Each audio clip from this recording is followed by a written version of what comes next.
Good evening students, welcome back to your own channel जिसका नाम है कुंडू क्लासेस। आज की इस वीडियो में जैसा कि आप थंबनेल में और अपने स्क्रीन पे देख सकते हैं, हम बात करेंगे पीजीटी इंग्लिश फीमेल का जो पेपर आया था इन द ईयर 2018 उसके बारे में। स्टूडेंट्स, इस एग्ज़ाम को लेकर बहुत सारे स्टूडेंट्स का कहना था कि बहुत ही डिफ़िकल्ट एग्ज़ाम है, समझ में नहीं आया क्या हो गया, कैसे हो गया। तो जो भी है स्टूडेंट्स, तो इन क्वेश्चंस को इस वीडियो में हम डिटेल में डिस्कस करेंगे। और स्टूडेंट्स, अगर आपको अपने लिटरेचर की जानकारी अच्छे से बढ़ानी है, कंप्लीट देखना है, आपको पता लगाना है कि DSSB में किस टाइप के क्वेश्चंस आते हैं, तो स्टूडेंट्स प्लीज़ वीडियो को बिल्कुल भी स्किप ना करें, वीडियो को पूरी देखें। ठीक है स्टूडेंट्स, तो चलिए बिना देरी किए स्टार्ट करते हैं आज की अपनी क्लास, जो कि होगी हमारी पीजीटी इंग्लिश फीमेल 2018 में जो क्वेश्चंस आए थे लिटरेचर से रिलेटेड। ठीक है स्टूडेंट्स, तो चलिए बढ़ते हैं। जो पहला क्वेश्चन जो फीमेल में आया था, क्वेश्चन था which of the following is not a novel by Chimamanda Ngozi Adichie. ठीक है, ये राइटर देखिए चिमामांडा गोजी अदिची। ठीक है, इनमें से 4 वर्क्स दिए हुए थे, इन 4 में से चिमामांडा का कौन सा, इसमें अदिची जी का कौन सा वर्क नहीं है। तो स्टूडेंट्स, ये आपकी स्क्रीन पे आप देख पा रहे हैं, ये हैं हमारी चिमामांडा गोजी अदिची। तो देखिए 4 वर्क्स थे, half of a yellow sun, the gunny sack, Americanah and purple hibiscus. तो थोड़ा सा आंसर्स तो देखिए, इसका आंसर तो है द गनी सैक ही है इसका। थोड़ा सा इस राइटर के बारे में मैं बता देता हूँ स्टूडेंट्स। ये जो हमारी राइटर हैं, इनका जो जन्म है 1977 में हुआ, और कहाँ हुआ स्टूडेंट्स, नाइजीरिया के अंदर। मतलब ये African literature, contemporary African literature से ये बिलोंग करती हैं। इसका मतलब देखिए अफ्रीकन लिटरेचर एग्जाम में पूछा गया है। इन्होंने नॉवेल, शॉर्ट स्टोरीज़, ठीक है, नॉन फिक्शनल वर्क्स लिखे हैं, और ये एक फेमिनिस्ट हैं, औरतों के अधिकारों के बारे में ये बात करती हैं। और देखिए इन्होंने she has written the novels purple hibiscus 2003 में लिखा था स्टूडेंट्स, ये half of a yellow sun ये 2006 में था, एंड अमेरिकाना 2013 में था। The short story collection the things around your neck, और ये शॉर्ट स्टोरीज का कलेक्शन है इनका जो इन्होंने लिखा है। And the book length essay we should all be feminist, और ये एक ऐसे भी लिखा है, काफ़ी फेमस ऐसे है। तो हर most recent books are dear Ijeawele a feminist manifesto in 15 suggestions and notes on grief. तो देखिए स्टूडेंट्स, क्लियर हो गया होगा आपको कि क्या क्वेश्चन था और क्या इसका आंसर है, द गनी सैक। ये 3 तो वर्क किसने लिखे हैं, अदिची जी ने लिखे हैं। क्वेश्चन ये था कि कौन सा नहीं लिखा है। स्टूडेंट्स, जब भी क्वेश्चन आता है तो ये नॉट पे थोड़ा सा ज़्यादा फोकस करना चाहिए, क्योंकि इस नॉट की वजह से कई बार हम जो है आंसर्स गलत कराते हैं। तो इसका राइट आंसर है द गनी सैक। तो अब सवाल उठता है, ये गनी सैक किसने लिखा। ये गनी सैक लिखा है एक कैनेडियन नॉवलिस्ट हैं, नाम है मोयाज जी वसंजी। क्या नाम है, मोयाज जी वसंजी। एक कैनेडियन नॉवलिस्ट हैं, एडिटर हैं, जो MG वसंजी जो है इस नाम के अंडर वो लिखते हैं। देखो, the gunny sack is a novel by MG Vassanji, and the main story of this novel is narrated by Salima Juma. जो नरेटर है इस कहानी की, द गनी सैक की, देखिए ये बुक्स के हैं, the gunny sack, the book of secrets, the assassin song, the in between world of Vikram Lal and America. इस तरीके से आप देख सकते हैं, the gunny sack, no new land, the book of secrets, America, the in between world of Vikram Lal and the assassin songs. तो ये सारे वर्क्स हैं वसंत जी साहब के, और ये हैं हमारे वसंत जी साहब। होपफुली क्लियर हो गया होगा आपको पहला क्वेश्चन, अफ्रीकन लिटरेचर से था। ठीक है स्टूडेंट्स, आगे चलते हैं। नेक्स्ट क्वेश्चन आया था, which of the following works is not written by British Pakistani author Nadeem Aslam. ठीक है, ये ब्रिटिश पाकिस्तानी ऑथर हैं, नाम है नदीम असलम। इनमें से कौन सा वर्क है जो इन्होंने नहीं लिखा है। यहाँ पर भी स्टूडेंट्स नॉट डाला हुआ है। तो ये 4 ऑप्शंस थे, the waste vigil, the blind man's garden, city of sin and splendour and map for lost lovers. तो देखिए इसका राइट आंसर था city of sin and splendour. क्यों, बिकॉज इस वर्क को लिखा है बापसी सिद्धवा ने। किसने लिखा है, बापसी सिद्धवा ने। अब थोड़ा सा हम नदीम असलम जी के बारे में जान लेते हैं। ये देखिए prize winning British Pakistani novelist हैं।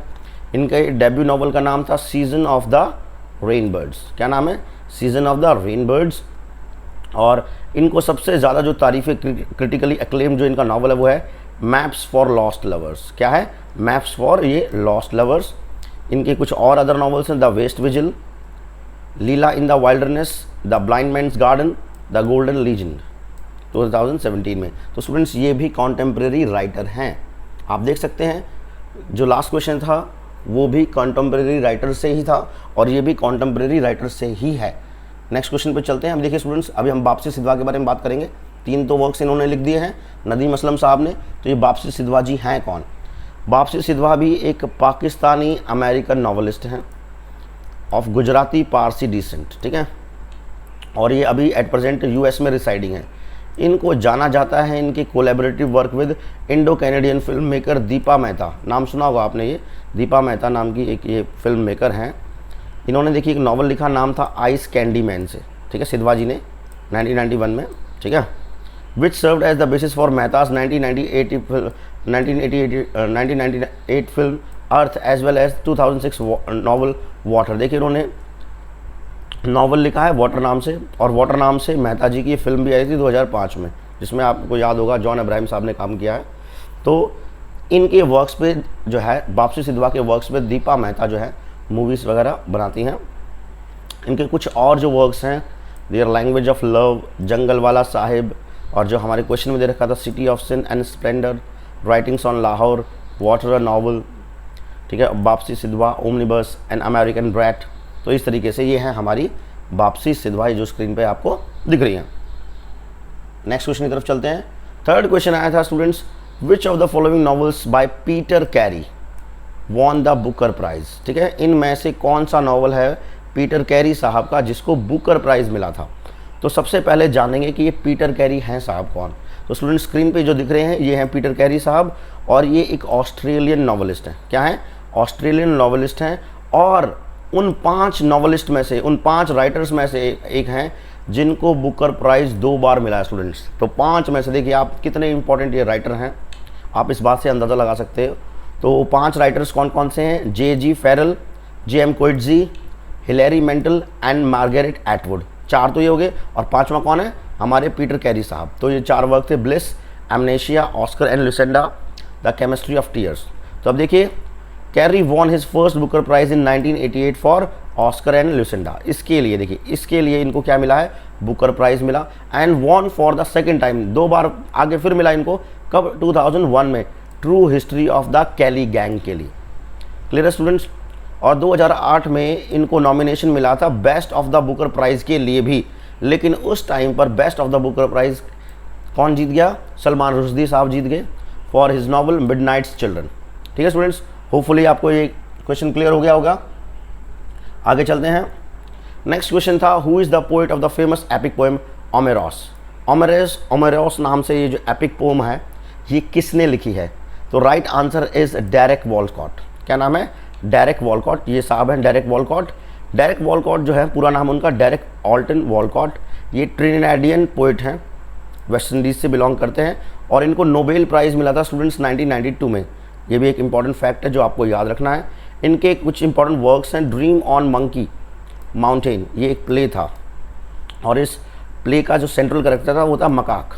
क्या था? मकाक, जो कि अपने आप से हेट करता था, why? For being black. Next जो इनका इंपॉर्टेंट वर्क है वह है ओमेरॉस, जो हमारे क्वेश्चन में आया हुआ है कि ओमेरॉस एपिक पोएम किसने लिखी है। तो इसकी पोएम की सेटिंग जो है सेंट लूसिया में रखी गई है। मैंने कहा ये एपिक पोएम है, 1990 में पब्लिश हुई थी। 7 बुक्स में ये पोएम डिवाइडेड है, और इसमें टोटल 64 चैप्टर्स हैं। ये कुछ इन्फॉर्मेशन जो आपको याद रखनी है स्टूडेंट्स। क्लियर है? आगे बढ़ते हैं। नेक्स्ट क्वेश्चन था, Buchi Emecheta is the author of which of the following works. ये बूची एमेचेटा इन 4 वर्क्स में से कौन से वर्क मतलब इन्होंने लिखा है? तो पहला वर्क था a grain of wheat students. ये एक इम्पॉर्टेंट हिस्टोरिकल नॉवल है जिसको लिखा है कीनियन नॉवलिस्ट गुगिवा थियांगो साहब ने।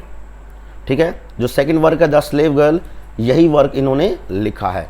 ये है हमारी बूची एमेचेटा। और थर्ड वर्क जो दिया था टार बेबी, जो कि 1981 में लिखा गया था। ये भी एक नॉवल है, अमेरिकन ऑथर टॉनी मॉरिसन ने लिखा है। आप जानते हो कि टॉनी मॉरिसन के बारे में आपने पढ़ा होगा। ये भी एफ्रो अमेरिकन राइटर हैं, अमेरिका से बिलोंग करती है, और इनको भी नोबेल प्राइज़ मिला हुआ है। इनका टार बेबी के अलावा इनका एक और इम्पॉर्टेंट वर्क है द बिलवड, आपने पढ़ा होगा, ठीक है, और द ब्लूएस्ट आई, ठीक है। नेक्स्ट है the beautiful ones are not yet born. ये डेब्यू नॉवल था स्टूडेंट्स एक घानियन राइटर ए.क्वे अरमाह का, ठीक है स्टूडेंट्स। तो देखते हैं अब थोड़ा सा ये बूची एमाचेटा के बारे में बात करते हैं। ये नाइजेरियन बॉर्न नॉवलिस्ट है, मतलब नाइजीरिया से बिलोंग करती हैं। पहली जो हमारी नॉवलिस्ट थी अदिची जी भी, वो भी नाइजीरिया से बिलोंग कर रही थी, ये भी। और इन्होंने प्लेज और ऑटोबायोग्राफी वगैरह लिखे हैं, बच्चों के लिए भी इन्होंने काम किया है। इन्होंने 20 बुक्स से ज़्यादा बुक्स लिखी हैं। सब जो इनके इंपॉर्टेंट वर्क्स हैं जो हमें याद रखने हैं, सेकंड क्लास सिटीजन 1974 में आया, the bride price 1976, the slave girl जो कि एग्जाम में आया हुआ है आपके में, and the joys of motherhood, ठीक है स्टूडेंट्स। बूची एमाचेटा एक नाइजीरियन बॉर्न नॉवलिस्ट है। आगे चलते हैं स्टूडेंट्स। अब देखिए ये एक और राइटर आए थे ए.क्वे अरमाह। ये स्टूडेंट्स 1939 में इनका बर्थ हुआ है। ये घानियन राइटर हैं, ये भी मतलब अफ्रीकन लिटरेचर से बिलोंग करते हैं और ये मेनली अपने ये दो नॉवल से इनके लिए जाने जाते हैं, the beautiful ones are not yet born और 2000 सीजन्स 1973 में। इसके अलावा एक और वर्क है इनका द हीलर्स, ये भी इंपॉर्टेंट है। एसेज वगैरह भी स्टूडेंट्स इन्होंने लिखे हैं, poems, short stories, books for children. ये देखिए the beautiful ones are not yet born, ये कवर पेज हैं इन बुक्स के, और ये हैं हमारे राइटर ए.क्वे अरमाह, ठीक है स्टूडेंट्स। आगे बढ़ते हैं। नेक्स्ट क्वेश्चन था the title of Chinua Achebe's famous novel. Chinua Achebe आप जानते हो एक अफ्रीकन नॉवलिस्ट हैं, उनका बहुत फेमस वर्क है थिंग्स फॉल अपार्ट, बहुत फेमस नॉवल है इनका। इसका जो टाइटल है चिनुआ अचेबे ने कौन सी पोम से उठाया है, मतलब कौन सी पोएम से लिया है। तो देखिए पोम्स के नाम से the second coming, sailing to Byzantium, the wasteland, the hollow man. Students ये जो नीचे की दो पोम हैं, द वेस्टलैंड बहुत फेमस पोम है टी.एस. एलियट की, और द हॉलो मैन ये भी टी.एस. एलियट की है। ऊपर की जो दो हैं उनको लिखा है डब्ल्यू.बी. ईट्स साहब ने, ये डब्ल्यू.बी. ईट्स साहब, ठीक है। और जो है और ये दोनों के दोनों फेमस पोएम्स हैं हमारे डब्ल्यू.बी. ईट्स साहब की। तो इसका राइट आंसर आएगा स्टूडेंट्स द सेकंड कमिंग से इन्होंने ये जो है टाइटल लिया है, बोरो किया है। देखिए द सेकंड कमिंग एक पोम है जो डब्ल्यू.बी. ईट्स ने लिखी थी 1919 में, और फर्स्ट टाइम पब्लिश हुई थी द डायल में 1920 के अंदर। और इस पोएम में क्रिश्चियन इमेजरी का यूज़ किया गया है, ठीक है। और पोस्ट वॉर यूरोप के बारे में उस टाइम एटमॉस्फेयर कैसा था उसको दिखाने की कोशिश की है डब्ल्यू.बी. ईट्स साहब ने, ठीक है। और ये जो हमारी पोम है कौन सी, द वेस्टलैंड, ठीक है, इसके बारे में भी मैं बताने वाला हूँ स्टूडेंट्स। ये जो पोम है 434 लाइन्स की है। कितनी लाइन्स की है, 434 लाइन्स की, बहुत ही फेमस पोम है। और इसके कुछ इंपॉर्टेंट फेमस फ्रेजेस हैं स्टूडेंट्स, ये एग्जाम में पूछते हैं। April is the cruellest month, I will show you fear in handful of dust, and the mantras in the Sanskrit language shanti shanti shanti. ये कुछ फेमस फ्रेजेस हैं स्टूडेंट्स जो कि वेस्टलैंड पोएम से हैं। और वेस्टलैंड पोएम किसने लिखी है, टी.एस. एलियट साहब ने। तो स्टूडेंट्स होपफुली समझ में आ रहा होगा आप लोगों को। आगे चलते हैं। नेक्स्ट क्वेश्चन जो आया था, what is the name of the theatre actress who plays the roles of Shakespearean heroines in the Oscar Wilde's novel. Oscar Wilde साहब का एक बहुत ही फेमस नॉवल है the picture of the Dorian Gray. क्या है, the picture of Dorian Gray. इसकी जो थिएटर एक्ट्रेस है उसका नाम क्या है। तो ऑप्शंस थे हमारे पास सिबिल वेन, है ना, मिरियम, हेलेना एंड ओफेलिया। तो राइट आंसर है इसका स्टूडेंट्स सिबिल वेन, ठीक है, जो कि मेन कैरेक्टर थी the picture of Dorian grey की, ये है CIBIL when. And Miriam students ये इंपॉर्टेंट कैरेक्टर हैं, ये गर्लफ्रेंड का नाम है पॉल मॉरल साहब की in the novel sons and lovers, और जिसको लिखा था डी.एच. लॉरेंस साहब ने। एक ये हेलेना जो कैरेक्टर हैं ये आती हैं हमारे शेक्सपियर साहब के जो प्ले हैं अ मिडसमर्स नाइट ड्रीम से, ये आपको याद रखने हैं। एंड ओफेलिया हैमलेट जो ड्रामा है वहाँ से है। हैमलेट की जो हीरोइन है Ophelia, she was the potential wife of Prince Hamlet, ठीक है। जो हैमलेट जिनके नाम पे प्ले का नाम ही है, जो प्रिंस हैं उनकी पोटेंशियल वाइफ होने वाली बीवी थी ओफेलिया। तो होपफुली चारों के चारों आपको क्लियर हो गए होंगे कि कौन कौन से वर्क से हीरोइंस के नाम है। नेक्स्ट क्वेश्चन है विच of the following writers is not a winner of Nobel prize for literature. इनमें से कौन से, इन चार राइटर्स में से कौन सा राइटर है जिसको कि क्या है नोबेल प्राइज़ फॉर लिटरेचर नहीं मिला है। तो पहले जो राइटर नाम है हारुकी मुराकामी, दूसरे थे मो यान, तीसरे हैं ओरहान पामुक, और चौथे हैं काजुओ इशिगिरो। तो इसका राइट आंसर है हारुकी मुराकामी। ये एक स्टूडेंट्स एक जापानीज राइटर हैं। इनके इंपॉर्टेंट वर्क्स हैं a wild sheep chase, Norwegian wood, the wind up bird chronicle, Kafka on the shore and 1Q84। Mo Yan एक चाइनीज़ नॉवलिस्ट हैं स्टूडेंट्स। ये देखिए, ये मोयान है, ये हारुकी मुराकामी। तो मोयान जो है चाइनीज़ नॉवलिस्ट हैं, शॉर्ट स्टोरी राइटर हैं। इनको स्टूडेंट्स 2012 में, कब 2012 के अंदर इनको जो है मोयान साहब को क्या है नोबेल प्राइज़ दिया गया। आगे ओरहान पामुक, ये एक तुर्किश नॉवलिस्ट हैं, ओरहान पामुक, इनको 2006 में नोबेल प्राइज़ मिला गया। और लास्ट में है काजुओ इशिगिरो, ये जैपनीज़ बॉर्न ब्रिटिश ऑथर हैं, नोबेल प्राइज़ विनर हैं। ठीक है स्टूडेंट्स, इनके जो इंपॉर्टेंट वर्क्स हैं वो हैं the remains of the day and never let me go. ठीक है स्टूडेंट्स, तो ये चारों की चार देखिए, ये है मोयान साहब, ठीक है, ये है हारुकी मुराकामी, ये है काजुओ इशिगिरो और ये है ओरहान पामुक। ठीक है, होपफुली आपको क्लियर हो रहा होगा, क्वेश्चन समझ में आ रहे होंगे। नेक्स्ट क्वेश्चन है द 1609 edition of Shakespeare sonnets was dedicated to. ठीक है ना, 1609 में जो शेक्सपियर साहब की सोनेट्स थी वो उन्होंने किसको डेडिकेट की। तो ऑप्शंस हैं queen Elizabeth one, mister WH, the dark lady, the fair youth. तो राइट आंसर है मिस्टर WH। देखिए स्टूडेंट्स, ये हैं शेक्सपियर साहब, हम सब जानते हैं, बहुत ही फेमस इंग्लिश लिटरेचर का, शायद ही कोई स्टूडेंट ऐसा हो जो शेक्सपियर साहब को ना जानता हो। तो जो शेक्सपियर जी हैं इन्होंने 154 सोनेट्स लिखे हैं स्टूडेंट्स। 1609 में इनका जो क्वार्टो वो पब्लिश होता है। और इनकी जो सोनेट्स हैं स्टूडेंट्स, उनकी थीम क्या है, passage of time, mortality, love, beauty, infidelity, jealousy, इनके ऊपर जो ये थीम्स हैं इनकी सोनेट्स की। फर्स्ट 126 जो शेक्सपियर साहब की जो सोनेट्स हैं स्टार्टिंग की, वो उन्होंने एड्रेस किए हैं एक यंग मैन को। ठीक है, और लास्ट की 28 उन्होंने एड्रेस की थी एक मिस्टीरियस लेडी जिसको उन्होंने नाम दिया डार्क लेडी। क्लियर है स्टूडेंट्स, तो आंसर आएगा ये मिस्टर WH, जो ये जो था ना एड्रेस टू यंग मैन, ये है मिस्टर WH। समझ में आ रहा होगा students. Next, Falstaff appears as a character on the stage in which of the following plays of Shakespeare. Falstaff जो है वो कौन से प्ले के अंदर आया है शेक्सपियर साहब के। तो ये चार प्लेज के नाम है, Richard second, Antony and Cleopatra, the merry wives of Windsor, the comedy of errors. Answer है the merry wives of Windsor. ठीक है, चार जो इनके प्लेज के अंदर ये फॉलस्टाफ आता है as a character, Henry 4 part 1, Henry 4 part 2 and the merry wives of Windsor. ठीक है, ही इज़ द चार नहीं स्टूडेंट्स, 3 हैं, गलती से निकल गया।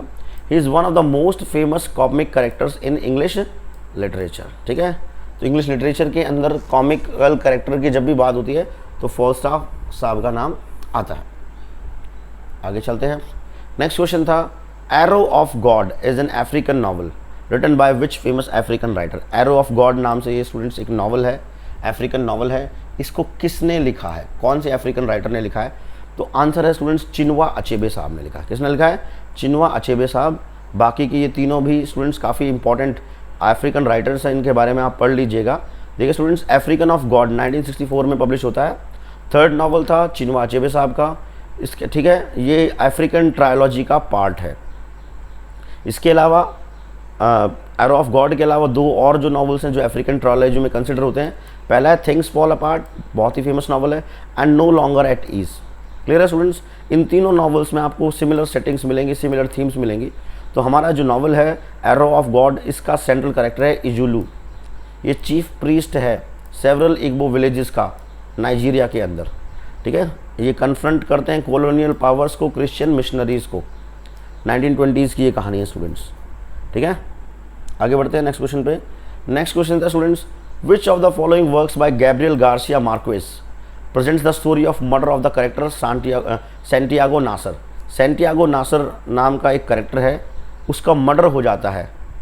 इनमें से वो कौन सी स्टोरी है गैब्रियल गार्सिया साहब की जिसके अंदर ऐसा होता है। तो स्टूडेंट्स देखिए, 100 years of solitude, of love and other diamonds, the autumn of the patriarch and the chronicle of a death foretold। ये सब के सब गैब्रियल गार्सिया मार्क्वेज ने लिखे हैं, फेमस नॉवल्स हैं। तो इसमें सबसे फेमस जो नॉवल है वो हमें याद रखना है, वो है chronicles of a death foretold. इसी नॉवल के अंदर ऐसा होता है कि मेन कैरेक्टर है सैंटियागो नासर, जिसका मर्डर कर देते हैं विकारियो ट्विंस। ठीक है, आ रही बात समझ में। और ये जो नावल है पब्लिश हुआ था 1981 के अंदर। इसके अलावा 1 Years ऑफ सॉलिट्यूड जो सबसे ऊपर है, ये भी बहुत इंपॉर्टेंट नावल है इनका, 1967 में ये आया था। और इसके अंदर 7 जनरेशन्स की स्टोरी है। कौन सी फैमिली की? बुएंडिया फैमिली की। और टाउन की बात हो रही है मकोंडो की। प्रोटैगनिस्ट हैं इस नावल के जोसे आर्काडो बुएंडिया। ठीक है स्टूडेंट्स, आगे बढ़ते हैं। नेक्स्ट क्वेश्चन था, which of the following is not a character in Shakespeare's Hamlet. इनमें से कौन सा शेक्सपियर साहब का जो प्ले है हैमलेट उसमें कैरेक्टर नहीं है। आप जिसने ये पढ़ा है वो आसानी से कर लेगा। हैमलेट बहुत ही फेमस जो है इनका जो है प्ले है। तो पहला है ना गिल्डनस्टर्न, ठीक है, ये दो रोजेनक्रेंट्ज़ एंड गिल्डनस्टर्न ये हैमलेट के ही कैरेक्टर हैं, इकट्ठे आते हैं दोनों के दोनों। क्लियर है, ये दोनों के दोनों आपने प्ले देखा होगा। तो उनके जो बचपन के दोस्त हैं रीगन आंसर है इसका। वैसे तो कौन सा कैरेक्टर नहीं है, रीगन नहीं है, क्योंकि रीगन क्या है, किंग लियर की जो 3 बेटियां उनमें से एक थी। क्लियर है, मिडिल चाइल्ड थी ये, और जो है she was married to the duke of Cornwall. Next था जर्ट्रूड, ये जो है हैमलेट की मदर हैं। एंड लेट्स, ये पोलोनियस के सन थे। आप यहाँ पिक्चर में देख सकते हैं हैमलेट की दी हुई। ये लेट्स, ये होगी जर्ट्रूड, ये होगी रोजेनक्रेंट्ज़ एंड गिल्डनस्टर्न। यहाँ पर हमें कौन नहीं मिल रहा, रीगन नहीं मिल रही। ठीक है, आगे बढ़ते हैं। नेक्स्ट क्वेश्चन था, चूज़ द इनकरेक्ट पेयर। इन चारों में से हमें इनकरेक्ट पेयर जो है वो चूज़ करना है। तो Capulet's orchard, Romeo and Juliet, Birnam woods, Macbeth, Windsor forest, twelfth night and forest of Arden as you like it. तो इसका सही जो आंसर है, देखो पूछा कि इन चारों में से गलत कौन सा है, तो आंसर है थर्ड पेयर, क्योंकि विंडसर फॉरेस्ट जो है आता है मैरी वाइफ्स ऑफ विंडसर के अंदर। देखिए मैरी वाइफ्स ऑफ विंडसर के अंदर आता है विंडसर फॉरेस्ट। क्लियर है, और ये मैरी वाइफ्स ऑफ विंडसर है एक्चुअल में एक कॉमेडी है, शेक्सपियर जी ने लिखी है। और इसमें सर जॉन फाल्स्टाफ फैट किंग के रूप में दिखाए गए हुए हैं। क्लियर है, 5 एक्ट्स में ये प्ले है। आ रही बात समझ में? तो चलते हैं आगे की तरफ। नेक्स्ट क्वेश्चन था, which of the following novels by Hanif Kureishi. ठीक है, हनीफ कुरैशी का इनमें से कौन सा नॉवल है जिसको वाइट ब्रेड अवार्ड मिला for the best first novel. तो आंसर है द बुद्धा ऑफ सबर्बिया। अब बात करते हैं हनीफ कुरैशी साहब की। ये एक ब्रिटिश प्ले राइट है, स्क्रीन राइटर, फिल्म मेकर हैं, novelist of Pakistani and English descent हैं। इनके इंपॉर्टेंट नॉवेल्स में द बुद्धा ऑफ सबर्बिया आ गया है, देखिए फर्स्ट ऑप्शन नहीं है। The black album, intimacy, Gabriel's gift and the body. देखिए यहाँ पे ब्लैक एल्बम, द मदर, ठीक है, द इंटीमेसी, ये सारे ऑलमोस्ट वर्क्स इनके हैं, हनीफ कुरैशी साहब के हैं। बट क्वेश्चन है कि वाइट ब्रेड अवार्ड किसके लिए मिला है? वो मिला है द बुद्धा ऑफ सबर्बिया के लिए। ठीक है, ये हैं हनीफ कुरैशी साहब, देख लीजिए आपकी स्क्रीन पे। नेक्स्ट क्वेश्चन है, the famous line the lunatic the lover and the poet are of imagination all compact are from which play of Shakespeare. Students बहुत फेमस लाइन है, बार बार एग्जाम्स में पूछी जाती है, तो आप देख लीजिए पूछा है ये कौन से प्ले से उठाई गई है। ये फेमस लाइन है स्टूडेंट्स, अ मिडसमर नाइट्स ड्रीम से है। ठीक है, ये कॉमेडी है, विलियम शेक्सपियर साहब ने लिखी थी। इसी प्ले के कुछ और इम्पॉर्टेंट जो कोट्स हैं वो जो मैंने दिए हुए हैं, love looks not with the eyes but with the mind and therefore is winged, Cupid painted blind. The course of true love never did run smooth. Lovers and madmen have such seething brains, such shaping fantasies that apprehend more than cool reason ever comprehends. Take pains, be perfect. तो ये कुछ और quotes थे जो कि अब midsummer Night's dream से ही हैं। नेक्स्ट क्वेश्चन है, विच of the following films is a cinematic adaptation of Shakespeare's King Lear. ये 4 मूवीज़ के नाम दिए हुए स्टूडेंट्स, इनमें से पूछा है कि कौन सा शेक्सपियर का जो प्ले है किंग लियर, बहुत ही फेमस जो ट्रेजेडी है इनकी, उसका सिनेमैटिक अडेप्टेशन है। तो options are Maqbool, throne of blood, Ran and O.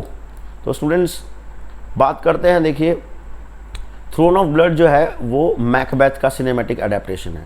Throne of blood Macbeth का, और ये रैन जो है किंग लियर का, और ओ जो है अथेलो का। ठीक है, तो तीनों ही क्लियर हो गए। अब ये मकबूल बच गई है स्टूडेंट्स। ये मकबूल जो है ये एक मतलब हमें पता है जो मैकबेथ ट्रेजेडी है और उसी से ये इंस्पायर्ड है मकबूल। ये इंडियन मूवी है जिसको कि विशाल भारद्वाज साहब ने क्या किया था, डायरेक्ट किया था। ऐसे ही हमारे बॉलीवुड के अंदर एक मूवी बनी है ओमकारा, जिसके अंदर मेन रोल निभाया था अजय देवगन साहब ने, और इस मूवी के लिए सैफ अली खान साहब, जिन्होंने लंगड़ा त्यागी मूवी के अंदर जो इनका कैरेक्टर था वो प्ले किया था। ठीक है, तो ये जो मूवी थी ओमकारा वो भी बेस्ड थी द ट्रेजेडी ऑफ अथेलो पे, द मूर ऑफ वेनिस। और हैदर मूवी बनाई थी विशाल भारद्वाज साहब ने, ये हैमलेट पे बेस्ड थी। तो आपको ये पता होना चाहिए कि कौन कौन सी मूवीज़ इंडिया की या फॉरेन कंट्रीज़ की किस मतलब वर्क के ऊपर बेस्ड हैं। मैंने आपको काफ़ी सारी यहाँ बताने की इन्फॉर्मेशन दी है, आप थोड़ा सा पढ़ लेना, लेकिन मोटा मोटा मैंने आपको बता दिया। और स्टूडेंट्स, जो बॉलीवुड में जो मूवीज़ बनी हैं, चाहे वो मकबूल हो, चाहे वो ओमकारा हो और चाहे वो हैदर हो, तीनों ही मूवीज़ को किसने डायरेक्ट किया, विशाल भारद्वाज साहब ने डायरेक्ट किया है। ये भी एक क्वेश्चन बन सकता है। आगे बढ़ते हैं students. Which of the following is not a Roman play of Shakespeare. देखिए स्टूडेंट्स, 4 यहाँ पे वर्क दिए हुए हैं, पूछा है इन चारों में से कौन सा रोमन प्ले नहीं है। तो एंटनी एंड क्लियोपैट्रा आप जानते हो, ये दोनों का, एंटनी जो है रोम से बिलोंग करता था, टाइटस एंड्रोनिकस, सिम्बलिन एंड कोरियोलैनस। ठीक है स्टूडेंट्स, तो ये देखिए मैंने यहाँ पे दिया हुआ है रोमन प्लेस, ये 4 है हमारे। कोरियोलैनस इसमें दिया हुआ है, जूलियस सीजर इसमें नहीं दिया हुआ, एंटनी एंड क्लियोपैट्रा दिया हुआ है, एंड टाइटस एंड्रोनिकस दिया हुआ है। तो स्टूडेंट्स, इसमें से कौन सा बच गया जो रोमन प्ले नहीं है, वो है सिम्बलिन। क्या है, सिम्बलिन। ये सारे के सारे students, they are set in Rome, they deal with similar subjects and make use of same source. ठीक है, तो इन सारे रोमन प्लेस का एक ही सोर्स है, वो सोर्स क्या है, ये भी स्टूडेंट्स एग्जाम में पूछे जा सकते हैं। Thomas North's translation of Plutarch's lives, ये आपको वर्क याद रखना है, Thomas North's translation of Plutarch's lives. और ये कुछ कॉमन फीचर्स हैं, ये आप देख सकते हैं। क्लियर है, तो होपफुली आपको ये भी क्वेश्चन समझ में आ गया होगा। नेक्स्ट क्वेश्चन है, Jaques the melancholic is the character from which famous Shakespearean play. तो जैक्वीज नाम का बहुत ही फेमस कैरेक्टर है, ये पूछा गया है कि शेक्सपियर साहब के कौन से प्ले से है। तो ये 4 plays, Midsummer Night's Dream, Othello, as you like it and Macbeth. तो ये बहुत ही फेमस कैरेक्टर, ये कहाँ से है, एज यू लाइक इट से है। ठीक है स्टूडेंट्स, और जो है इसकी मतलब ये जो फॉरेस्ट ऑफ आर्डन, ये भी स्टूडेंट्स इससे भी क्वेश्चन आता है कि ये कौन से प्ले में है, ये भी एज यू लाइक इट में ही है। ये जो है जैक्वीज साहब, इनके ऊपर क्वेश्चन आता है, इनकी बहुत ही एक फेमस स्पीच है इस प्ले के अंदर, क्या all the world is a stage. ये एज अ पोम भी कई सारे आपको सिलेबसेस में मिल जाएगा कि शेक्सपियर साहब ने इस पोम के अंदर, इस स्पीच के अंदर एक तरीके से बताया है कि 7 एजेस होती है मैन की। तो ये जो स्पीच दी थी कौन से प्ले में थी, एज यू लाइक इट में थी। किसने दी थी, जैक्वीज नाम के कैरेक्टर ने दी थी। होपफुली आपको समझ में आ गया होगा ये क्वेश्चन भी। नेक्स्ट क्वेश्चन है students, choose the incorrect pair. ठीक है, इन 4 जोड़े दिए हुए हैं, इन 4 में से इनकरेक्ट कौन है। देखिए स्टूडेंट्स, ये हैं जी बी शॉ साहब, ये है सैमुअल बैकेट, ये है आर्नोल्ड वेस्कर और ये है जॉन ऑसबॉर्न। तो देखिए G B Shaw, alienation effect, ये जी बी शॉ है स्टूडेंट्स, हम सबको पता है एक ईरिश प्ले राइट है, याद रखना, एग्जाम में पूछ लेते हैं, इनकी नेशनलिटी भी पूछ लेते हैं। और इनको स्टूडेंट्स नोबेल प्राइज़ मिला था लिटरेचर के लिए 1925 के अंदर। इसके अलावा Samuel Beckett, Arnold Wesker, John Osborne, ये तीनों के तीनों तो स्टूडेंट्स ये मतलब देखिए सैमुअल बैकेट बिलोंग करते हैं थिएटर ऑफ एब्सर्ड से, Arnold Wesker kitchen sink drama से, and John Osborne angry young man phenomena से। ठीक है, ये तीनों तो हमारे करेक्ट पेयर हैं। बच गया है 4th वन, जी बी शॉ, ये एलाइनेशन इफेक्ट से बिलोंग नहीं करते हैं। अब जरा इन चारों के बारे में हम थोड़ा सा डिटेल में देखेंगे। देखिए स्टूडेंट्स, जो एलाइनेशन इफेक्ट की हमने बात की, इसको डिस्टेंसिंग इफेक्ट भी बोला जाता है या एस्ट्रेंजमेंट इफेक्ट। ठीक है, इस इफेक्ट से रिलेटेड है हमारे German play right Bertolt Brecht, ये याद रखना है आपको। नेक्स्ट आया था थिएटर ऑफ एब्सर्ड। स्टूडेंट्स, ये जो थिएटर ऑफ एब्सर्ड है, ये जो एक टर्म निकल के आया, ठीक है, ये कहाँ से निकल के आया, ये द मिथ ऑफ सिसिफस नाम का एक ऐसे था, किसने लिखा था, एल्बर्ट कामू नाम के ये एक फिलोसोफर हैं, उन्होंने लिखा था वहाँ से। और इस वर्क के अंदर ये कहते हैं कि human situation is essentially absurd devoid of purpose, कि मतलब इंसानों की लाइफ में कोई पर्पस खास है नहीं। तो इस चीज़ को जो हमारे राइटर्स हैं, जो ड्रामेटिस्ट हैं, जो अपने वर्क्स के अंदर दिखाते हैं, उन्हीं को बोल दिया, ठीक है, थिएटर ऑफ एब्सर्ड। ठीक है, तो ये एब्सर्डिस्ट मूवमेंट से जो बिलोंग कर, देखिए कौन कौन से राइटर्स हैं स्टूडेंट्स, एग्जाम में पूछे जाते हैं, Samuel Beckett, Eugene Ionesco, John Genet Arthur Adamov and Harold Pinter. ये फेमस नेम्स हैं जो थिएटर ऑफ एब्सर्ड से बिलोंग करते हैं। इन सब का ये पेसिमिस्टिक विजन होता है ह्यूमैनिटी के बारे में, ठीक है। इनका मानना है कि we are struggling vainly to find a purpose, मतलब हमारी लाइफ में कोई खास पर्पस है नहीं, ठीक है, and to control its fate. Humankind in this view is left feeling hopeless, bewildered and anxious. मतलब ये मानते थे थिएटर ऑफ एब्सर्ड वाले, या जो हमारी जो मिथ ऑफ सिसिफस में जो एल्बर्ट कामू साहब ने कहा कि हमारी जो ह्यूमन सिचुएशन है वो डिवाइड ऑफ एनी पर्पस है, हम कंफ्यूज्ड हैं, हम क्या है होपलेस फील कर रहे हैं, क्लियर है, चिंतित हैं। नेक्स्ट जो वर्ड आया था किचन सिंक रियलिज्म या किचन सिंक ड्रामा बोलते हैं स्टूडेंट्स। ये एक ब्रिटिश कल्चरल मूवमेंट था जो कि 1950s, लेट 1950s और अर्ली 1960s के अंदर आया था, नॉवेल्स, फिल्म्स, टीवी प्लेज वगैरह के अंदर, ठीक है। और जिसका कि जो प्रोटेगनिस्ट होता है किचन सिंक ड्रामा का, उसको एंग्री यंग मैन कह के बुलाया गया। क्यों? क्योंकि वो क्या है अपनी करंट सिचुएशन से खुश नहीं होता है, वो सोसाइटी पे क्या है गुस्सा करता है। तो हमारे कुछ राइटर्स हैं जो किचन सिंक ड्रामा से बिलोंग करते हैं, वो हैं वेस्कर, आर्नोल्ड वेस्कर, एस डीनली, है ना, जॉन ऑसबॉर्न, ठीक है, विच पोर्ट्रेड वर्ल्ड वर्किंग क्लास और lower middle class life with the emphasis on domestic realism. तो मतलब इन्होंने रियलिटी को दिखाया है, उस टाइम पे मिडिल क्लास किस तरीके से फील कर रहा था उसको दिखाया स्टूडेंट्स। तो देखिए हमारे यहाँ हमने बात कर ली है आर्नोल्ड वेस्कर साहब, जॉन ऑसबॉर्न साहब, ये दोनों के दोनों आर्नोल्ड वेस्कर साहब और जॉन ऑसबॉर्न साहब कहाँ से बिलोंग करते हैं? ये एक तरीके से किचन सिंक ड्रामा या एंग्री यंग मैन फिनोमिना से। सैमुअल बेकेट साहब जो है थिएटर ऑफ एब्सर्ड से बिलोंग करते हैं, और जी.बी. शॉ ये अपने प्रॉब्लम प्लेस के लिए फेमस है स्टूडेंट्स, इनको नोबेल प्राइज़ भी मिला है, ये आपको याद रखना है। आगे चलते हैं, ये हमारा लास्ट क्वेश्चन होने वाला है स्टूडेंट्स आज की वीडियो का। क्वेश्चन है कि Shakespeare was a share holder in which of the following theatres. Shakespeare साहब इनमें से कौन से थिएटर के अंदर एक शेयर होल्डर थे? तो आंसर है द ब्लैक फ्रायर्स। क्या? The black fryers. तो स्टूडेंट्स ये हमारी जो प्रीवियस ईयर के जो क्वेश्चंस हैं उनकी सीरीज़ का पार्ट 1 था। नेक्स्ट पार्ट जल्द ही मैं लेके आऊँगा इसी तरीके की एक्सप्लेनेशन के साथ। उम्मीद करता हूँ आपने क्वेश्चंस अच्छे से पूरी वीडियो देखी होगी, देख लिया होगा कि किस लेवल के क्वेश्चंस आपके पीजीटी एग्ज़ाम में पूछे गए थे लास्ट ईयर। यही कुछ आपको स्टैंडर्ड मेंटेन करना है अभी आपका कमिंग एग्ज़ाम के लिए, या आगे भी जो भी आप एग्ज़ाम देते हो DSSB के या किसी और स्टेट के पीजीटी एग्ज़ाम के लिए भी कुछ इसी लेवल के एग्ज़ाम के क्वेश्चंस आते हैं। तो स्टूडेंट्स जल्द ही मिलेंगे नेक्स्ट वीडियो में। अगर आपको मेरी वीडियो अच्छी लगी है तो प्लीज़ स्टूडेंट्स वीडियो को लाइक कर दीजिए, वीडियो को शेयर कर दीजिए जितना ज़्यादा हो सकता है अपने लिटरेचर के फ्रेंड्स के साथ, और सबसे इम्पॉर्टेंट बात चैनल को सब्सक्राइब करना ना भूलें। मिलते हैं स्टूडेंट्स नेक्स्ट क्लास में, जब तक के लिए बाय बाय।